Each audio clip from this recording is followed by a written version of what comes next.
Comenzaremos por definir la reflexión del sonido.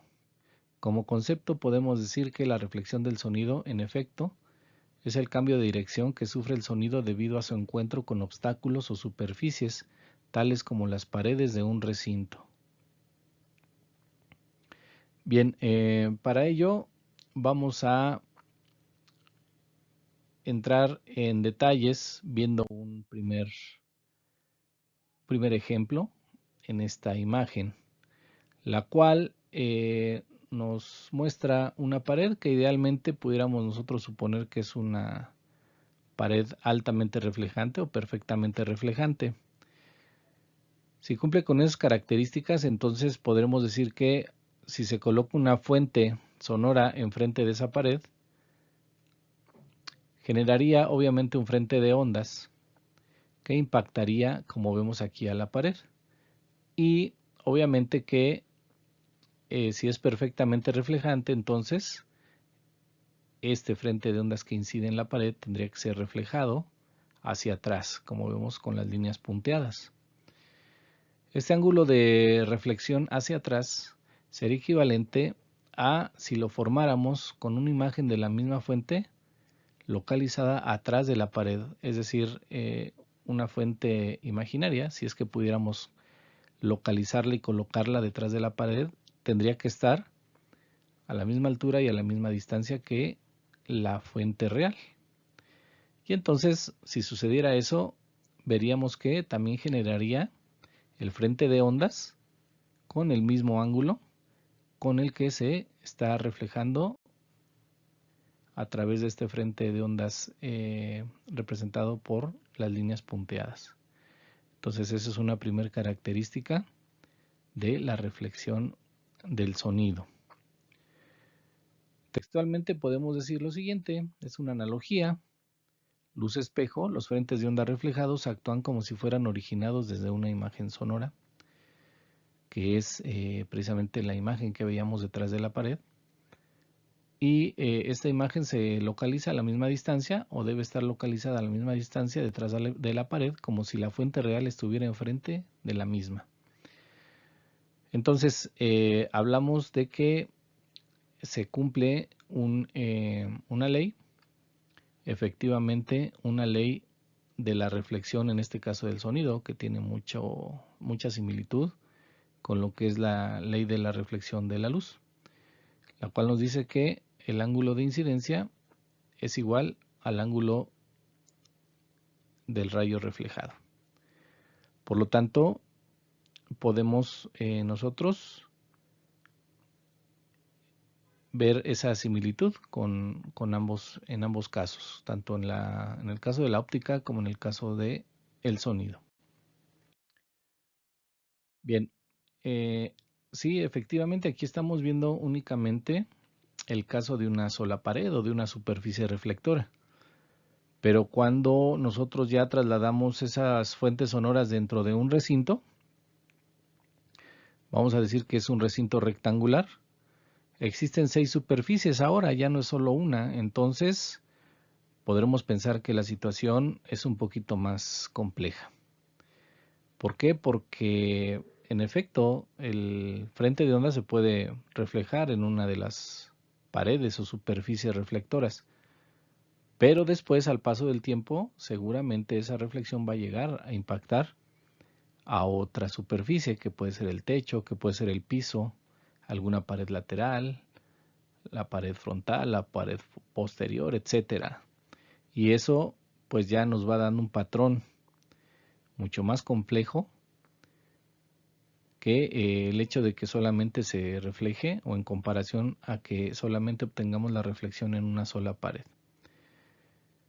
Eso, bueno, se va a hacer más evidente cuando nosotros, insisto, coloquemos una fuente dentro de un recinto cerrado, que es como muchas veces nosotros hemos percibido el sonido en eventos donde se propaga o se pretende transmitir o propagar señales de voz y música, lo cual ya pues hace un poquito, como comentábamos, más compleja la situación en cuanto al patrón que se forma dentro de esos recintos. Entonces, dependiendo de el nivel de complejidad de estos patrones, pues será también el nivel de reflexión o la dureza de los materiales o las características reflectoras de los materiales. Hablando de que, bueno, pues sí hay materiales que son mucho más reflejantes que otros. Por ejemplo, podemos comparar el concreto y el vidrio con la alfombra, por ejemplo, con los paneles absorbentes del sonido, los cuales pues tienen características obviamente muy diferentes. Y entonces podemos empezar a categorizar materiales que son altamente reflejantes y otros materiales que son altamente absorbentes. Entonces, si hay un recinto en el cual predominen los materiales altamente reflejantes, pues pensemos que la complejidad del patrón que se genera dentro de ese recinto, pues es muchísimo más marcada. Podemos pensar, por ejemplo, en una iglesia donde predominan materiales como el mármol, como el concreto, por ejemplo, como las superficies duras. Y entonces, pues percibimos subjetivamente esa distribución del sonido, la percibimos como un campo difuso, es decir, un campo donde el sonido es poco inteligible, no es tan fácil identificar o comprender los mensajes que nos está enviando, en este caso, un pastor, un sacerdote, un clérigo. Y es precisamente por las características reflejantes de los materiales con los que está construido ese recinto. Pensando también en algunos gimnasios pues, en los cuales pues, predomina también a lo mejor materiales muy reflejantes, como puede ser la duela, puede ser obviamente también concreto, el vidrio. Y bueno, pues pensamos o a veces consideramos que esos lugares pueden ser útiles para eventos donde predomine la señal de voz y deba ser entendida pues correctamente. Sin embargo, pues precisamente las características reflejantes de los materiales pues no permiten que sea así. Por lo tanto, nuevamente vuelvo a comentar que el patrón acústico que se genera dentro de ese tipo de recintos pues es bastante complejo, porque ahora ya no es nada más la reflexión de una pared, ya es la reflexión de 6 paredes o de 6 superficies reflectoras del sonido, a diferentes ángulos, a diferentes tiempos, lo cual va creando entonces ese patrón del cual estamos hablando. Y bien, en este caso, si tuviéramos que calcular la intensidad del sonido en un punto de observación dentro de ese recinto, las contribuciones de todas las imágenes o todas las reflexiones de las reflexiones deben ser tomadas en cuenta o en consideración. Esto es un hecho, porque si el sonido va a estar reflejándose en cada una de las paredes una y otra vez, pensemos que el tiempo en que esa energía va a estar dentro del recinto, pues precisamente va a depender de las características reflectoras o absorbentes de cada uno de los materiales que estén inmersos o instalados, en este caso, en el recinto. Así que esta es una de las consideraciones iniciales que debemos tomar muy en cuenta. Bien, ahora otra consideración importante es la que vemos aquí. Dado las longitudes de onda de diferentes sonidos, se dice que debajo de los 300 a 400 Hz el sonido es considerado como ondas. Es decir, ya son frecuencias bajas, se consideran frecuencias bajas, por lo tanto, las longitudes de onda pues son grandes. y bueno, eso provoca que las podamos ver como frentes de ondas, no tanto como rayos sonoros. Los rayos ya se consideran por encima de los 400 Hz, ya que la longitud de onda de estas frecuencias, de estos sonidos, son más pequeñas y entonces son más susceptibles de reflejarse en paredes de diferentes tamaños, dado que son, insisto, longitudes de onda pequeñas. No así las frecuencias bajas, que dada su longitud de onda, que a veces llega a ser de metros, dependiendo de la frecuencia, claro, pues no es posible que se refleje totalmente en una pared. Por lo tanto, tienen diferentes comportamientos, como lo vamos a ver posteriormente en los temas siguientes. Entonces, hablamos también de que existen frecuencias medias y altas que han sido llamadas frecuencias especulares, debido a que el sonido en este rango actúa como rayos de luz en un espejo. Efectivamente, las frecuencias medias y altas, como mencionamos, pues tienen longitudes de onda más pequeñas y pueden en ese sentido comportarse como rayos que se pueden reflejar fácilmente. Insisto, no así una frecuencia baja porque la longitud de onda de estas es mucho más grande y no alcanza a reflejarse totalmente en una pared. Más bien el comportamiento o el efecto que daría estos impactos es de una vibración transmitida muchas veces estructuralmente, dada también la energía que poseen. Entonces, esto también es un aspecto que hay que tomar muy en consideración, que es cómo se comportan las frecuencias por encima de 400 Hz y las frecuencias por debajo de 400 Hz o de 300 Hz aproximadamente. Bien, otro aspecto a tomar en cuenta.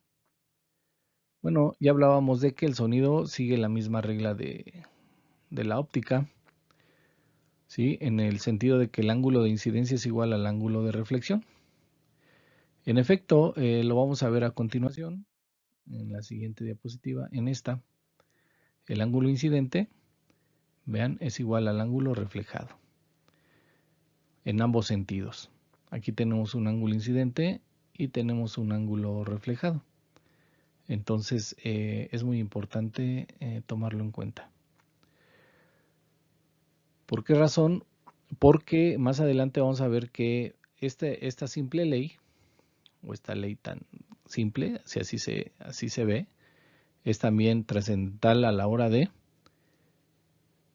ubicar o colocar materiales absorbentes del sonido, ya que se debe hacer precisamente un mapa o construir un mapa llamado mapa de rayos, que nos permite utilizar esta ley para, insisto, ubicar los materiales absorbentes del sonido o materiales acústicos dentro de un recinto. La distribución de estos materiales también juega un papel vital, ya que no basta solamente con considerar el absorber energía sonora, sino también cuánta energía sonora y en qué parte del recinto, para lograr una uniformidad total dentro del mismo. Así que esta ley es de suma importancia.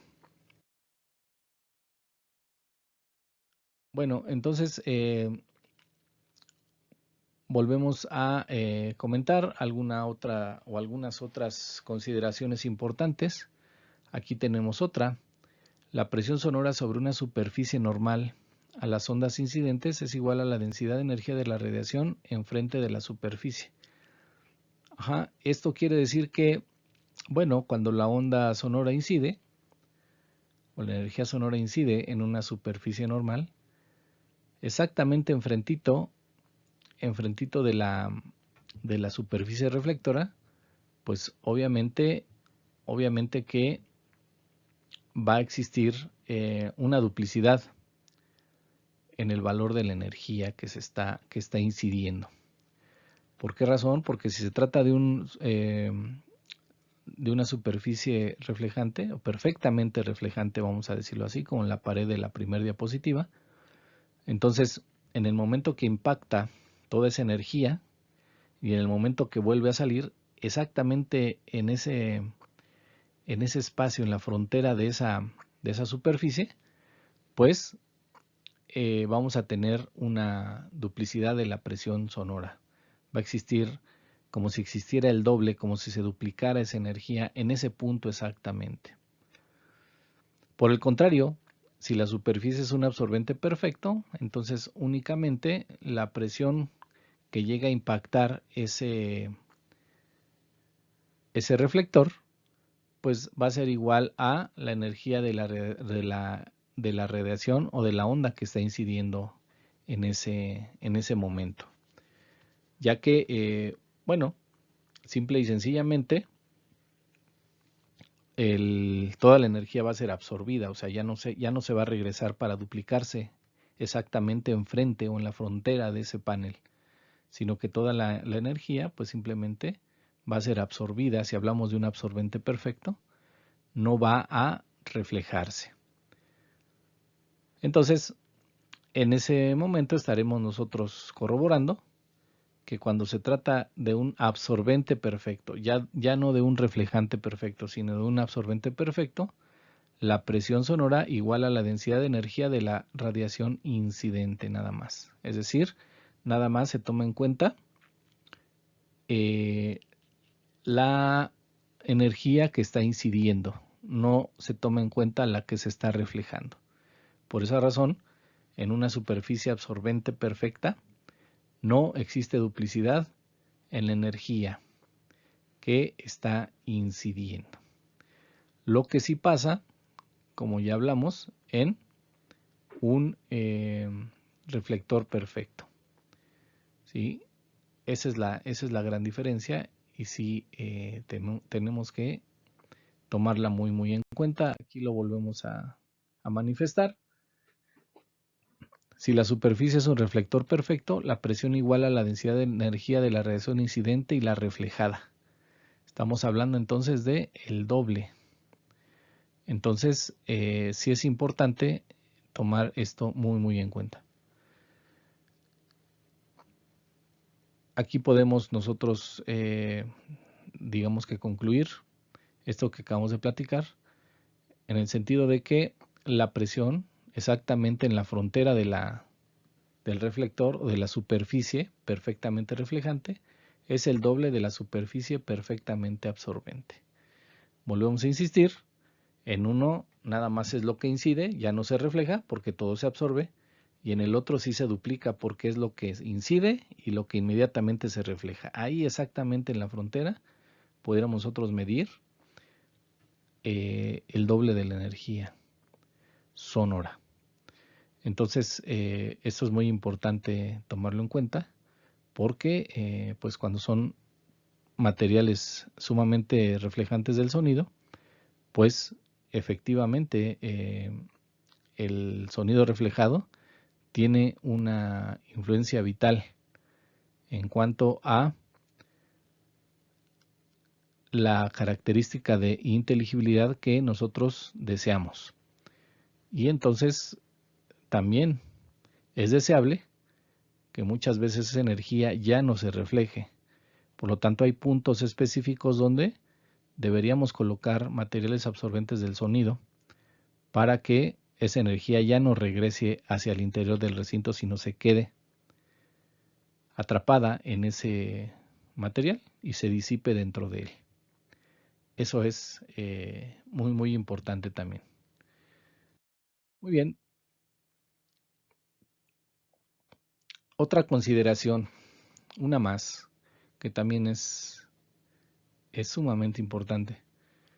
Cuando nosotros generamos una señal pensando en una fuente puntual, también pensamos en que esa fuente puntual pues es capaz de emitir frentes de ondas hacia todas las direcciones, es decir, se forman frentes de ondas esféricos que tienden a convertirse en ondas planas a la distancia.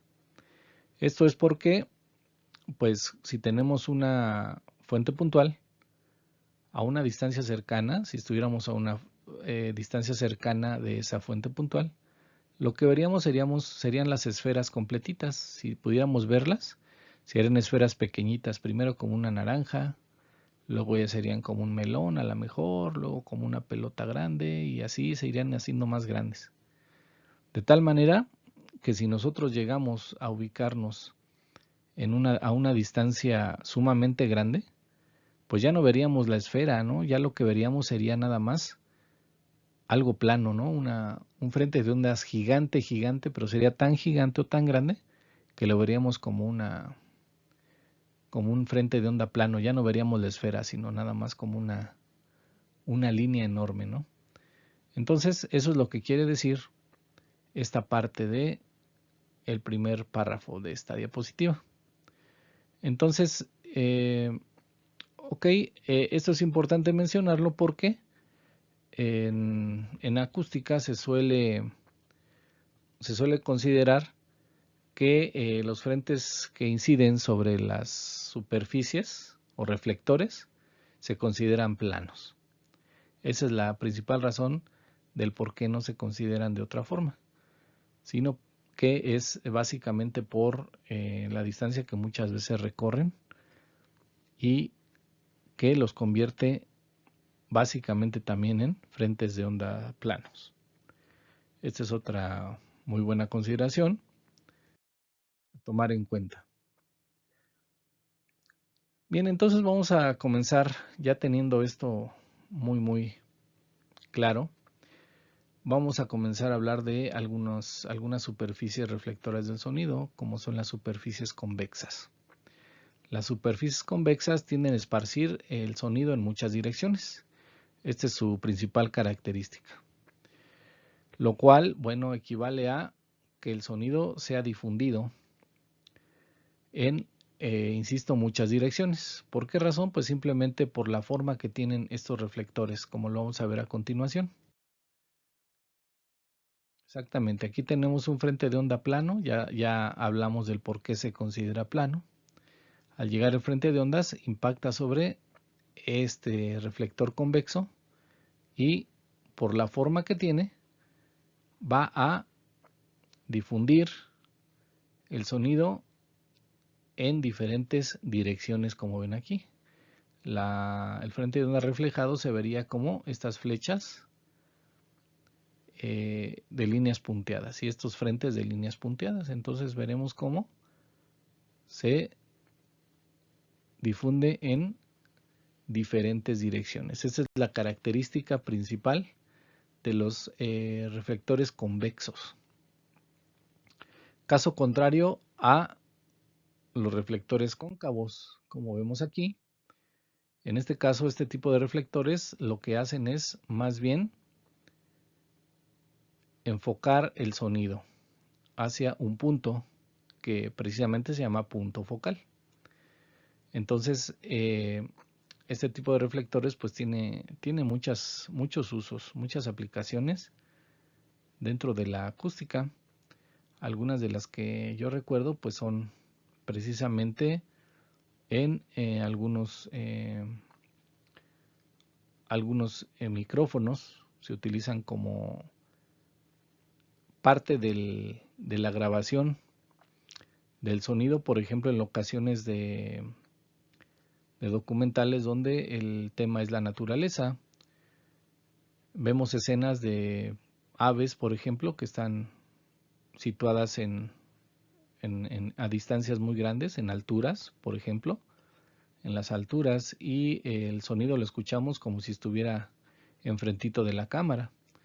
Esto es porque el sonido que ellos producen es precisamente reflejado dentro de un reflector de este tipo y es enfocado a este punto, exactamente el punto donde se coloca el micrófono, que obviamente pues lo recoge ese sonido y pues obviamente lo envía a una consola para ser grabado posteriormente o una grabadora directamente.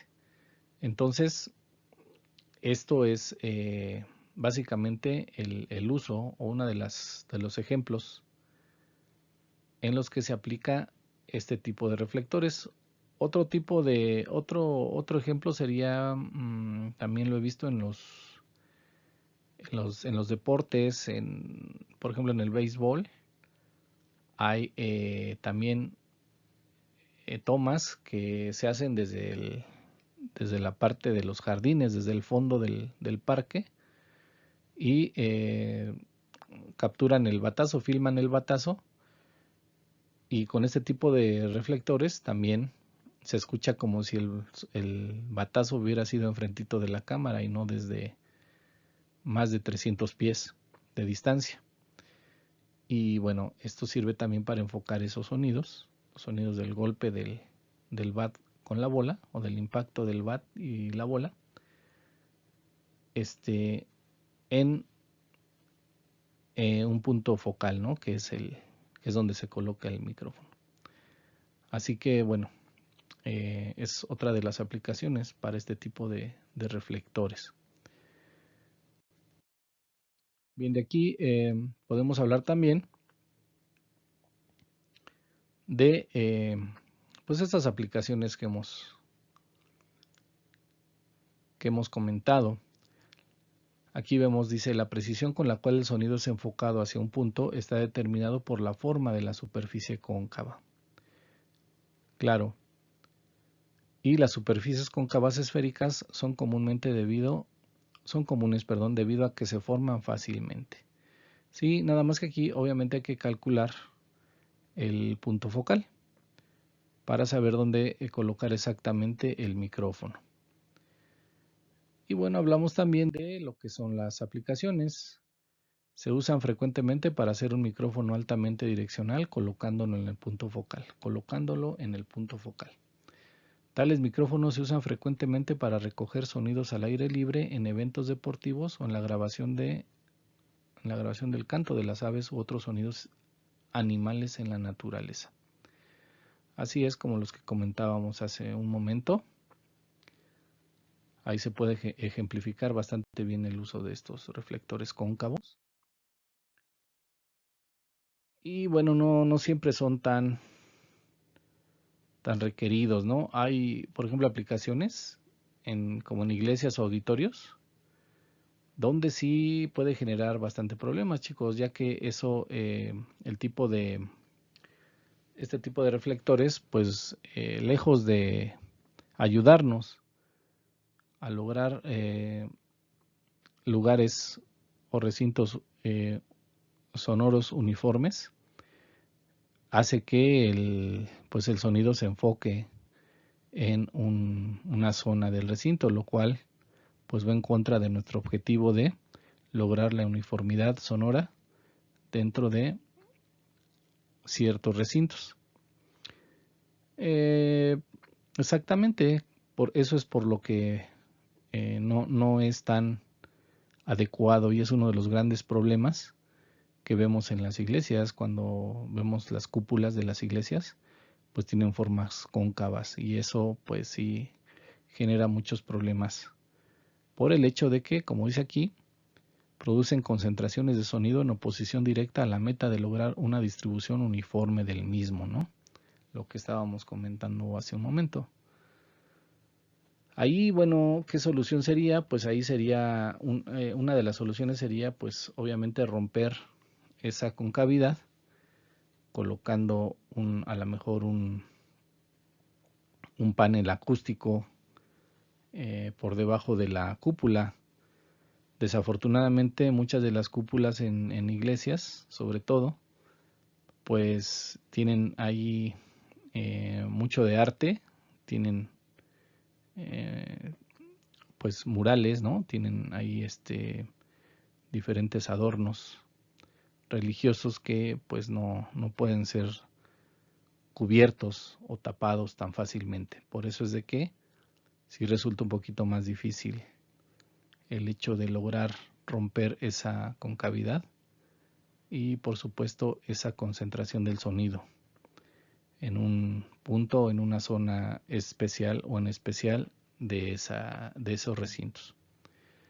Entonces, bueno, este es un ejemplo de los problemas que puede ocasionar este tipo de superficies o reflectores. Bien, entonces, obviamente, como les comentaba, también pues deben ser diseñados, no nada más es lograr la forma, sino también el tamaño de la concavidad.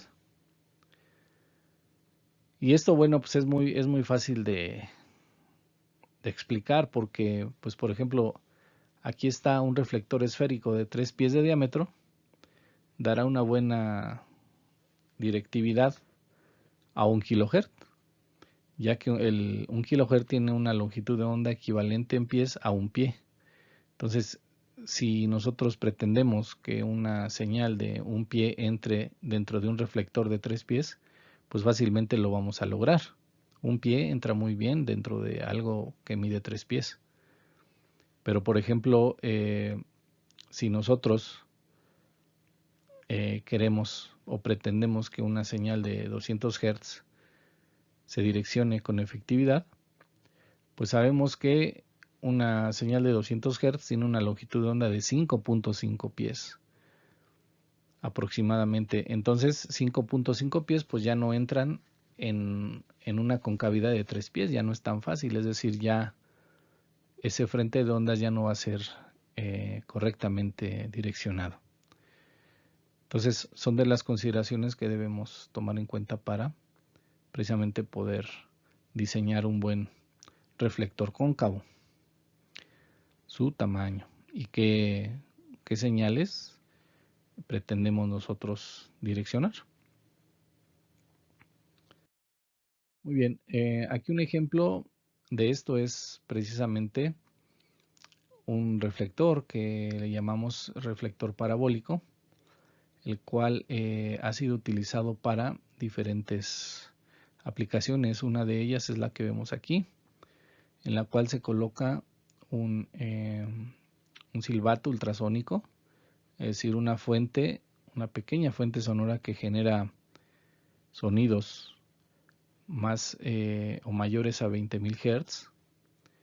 Entonces son sonidos que obviamente ya el ser humano no es capaz de percibir.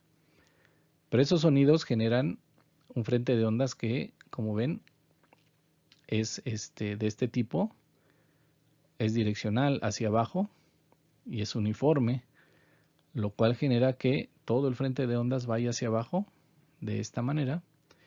Y si colocamos nosotros en la parte inferior de este reflector parabólico un reflector de vidrio, como vemos aquí, de vidrio muy grueso, lo cual nos daría la idea de que se acerca a lo que es un reflector perfecto. Pues obviamente este frente de ondas, todo el frente de ondas que viene hacia abajo, al reflejarse casi perfectamente con este reflector, pues va a ir hacia arriba y va a estar sucediendo esto, frentes de onda hacia arriba y hacia abajo permanentemente, lo cual va a generar aquí un campo sonoro bastante poderoso. Y ese campo sonoro muy poderoso lo que va a permitir es lo siguiente. Vamos a verlo.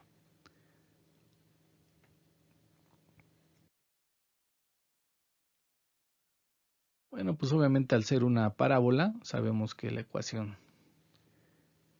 ecuación simple que nos genera este tipo de gráficas es y igual a x cuadrada. Una superficie parabólica muy profunda, como la que vemos en la figura, dice aquí exhibe propiedades direccionales mucho mejores que una poco profunda. Ok, entonces dependiendo ahí igual de la direccionalidad que requiramos, pues obviamente tendremos que diseñar con mayor o menor profundidad este reflector parabólico. Y vamos a ver aquí ya la aplicación en una imagen. Aquí está el reflector. Dentro del reflector está el silbato ultrasónico o la fuente ultrasónica.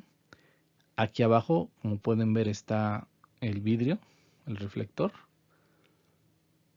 Es un vidrio muy grueso, como ven. Y aquí está formado el campo sonoro. En este caso, el científico está colocando pedacitos de corcho dentro del campo sonoro y vean, es como si estuvieran flotando.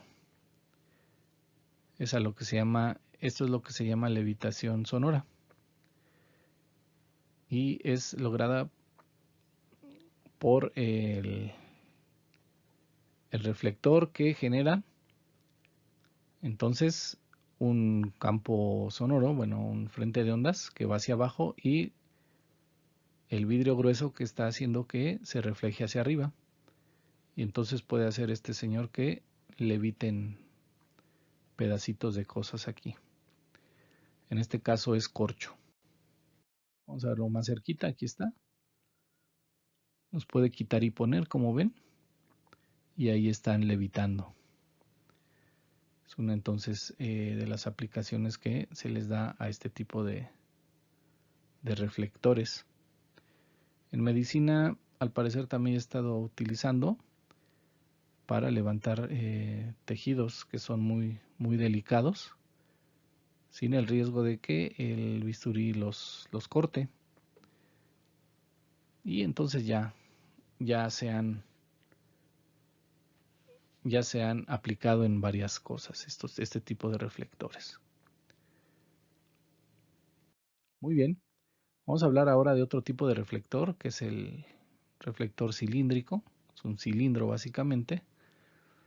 Y un reflector de este tipo pues lo que hace es reflejar de manera tangencial el sonido.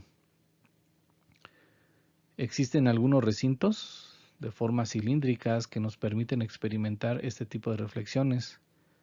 Lo más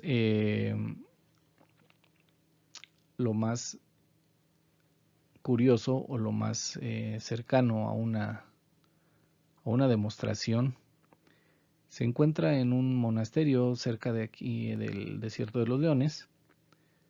Es un monasterio que tiene esta forma cilíndrica y en la cual las personas se divierten. Les da mucha curiosidad porque se colocan en ambos extremos del monasterio y comienzan a hablar y escuchan el sonido como si estuvieran hablándoles al oído o al lado, ¿no? Al lado de ellos, cuando la persona está totalmente del lado contrario, ¿no? Entonces, eso es precisamente por, insisto, las reflexiones que se dan de manera tangencial. Y lo podemos ver en la siguiente diapositiva. Aquí, bueno, textualmente dice, en este caso la fuente y el receptor están ambos dentro de un colosal recinto cilíndrico de superficie rígida. Obviamente debe ser altamente reflejante su superficie. Entonces, un murmullo dirigido tangencialmente hacia la superficie es claramente escuchado en el lado del receptor. El fenómeno está apoyado por el hecho de que las paredes tienen forma de domo. Sí, efectivamente es un cilindro, como pueden ver. Aquí entonces está una persona hablando, entonces se va reflejando la señal hasta llegar al otro lado del recinto. Entonces, como les comentaba, aquí en México sí es un monasterio que está allá por el Desierto de los Leones donde se puede experimentar eso. Pero el más famoso se encuentra en Inglaterra y esta es la iglesia de los murmullos, así se le conoce, en donde vean pues también tiene forma cilíndrica y la gente pues se divierte, se coloca de un lado y hay otras personas hasta el otro lado del recinto y se divierten mucho escuchándose, como si estuvieran una del lado del otro. Así que bueno, tenemos este ejemplo como parte de las superficies cilíndricas o reflectores cilíndricos. Muy bien, vamos a pasar a otro tipo de reflectores, el reflector esquina. El reflector esquina que es equivalente o es el análogo a los retratos típicos donde parece que la mirada de alguien te va siguiendo. Vas caminando y parece que la mirada te va siguiendo, no importa la dirección que tomes. Básicamente esa es la analogía a estos reflectores esquinas, ya que como vamos a ver a continuación, su forma hace que la señal regrese básicamente a la zona o a la dirección desde donde fue emitido. Entonces, su característica principal es que si los ángulos de incidencia y reflexión son cuidadosamente revisados, una fuente en B también enviará una reflexión directa en las dos superficies, como vamos a ver. Y entonces, aquí lo podemos ver con mucho detalle. Por ejemplo, esta señal representada por la línea punteada y la letra C, vemos que llega a este punto del reflector esquina, se refleja dentro de él y regresa básicamente por donde vino. Igual aquí en esta señal S, incide en el reflector, se refleja y nuevamente regresa básicamente hacia donde fue emitido. Igual esta B, llega al reflector, se refleja dentro de él y nuevamente regresa. Aquí sí un poquito más separado, pero bueno, pues digamos que sí regresa a una misma zona de emisión. Entonces esa es la tarea del reflector esquina, que como ejemplo digamos que más palpable, o el más palpable que yo tengo es la instalación de unos reflectores esquina ahí en el Teatro de Morelia, el cual sirvió para generar